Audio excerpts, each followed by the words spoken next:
Hi guys, it is Roots Week 9. We're on the last day, not only of Week 9, but also of our section on Israel. So it's Friday. That means we do a psalm, and today's psalm is Psalm 25. Really great psalm for you to go and read on your own in its entirety. It's great because as we've been talking about covenant this week, remember what a covenant is. Covenant is a special relationship between God and people. God promises to take care of his people. His people promise to obey him and to trust him. It's that the covenant is sort of the terms of the relationship, if you want to call it that way. Well, this psalm is really just a great prayer that's based on that idea that sort of works out practically what it means to live in covenant with God, and it's definitely a psalm that you could adopt for your own prayer life. So just for kind of an example, again, read the whole thing. You'll notice these themes running throughout. But let's just look at verses 4 through 7 of Psalm 25 right quick. It says, "Make your ways known to me, Lord. Teach me your paths. Guide me in your truth and teach me, for you are the God of my salvation. I wait for you all day long.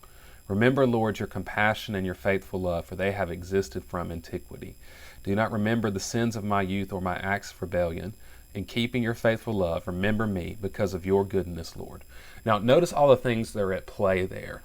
First of all, the psalmist, is acknowledging some things that are true about God. Acknowledges his goodness, his faithfulness. These things that have always been true about God. He's acknowledging that there's a way that God wants him to live, that he needs God's help to live that way. And he's asking God to remember him and to give him the things that God has promised. And so this is really a great pattern for you to adopt in your own prayer life. You have to start praying by recognizing, one, who God is, what his character is like, because that's the basis on which you get to pray, on the basis of his goodness. Secondly, you ask him to remember the promises that he's made to the people who love him, to the people who believe in him.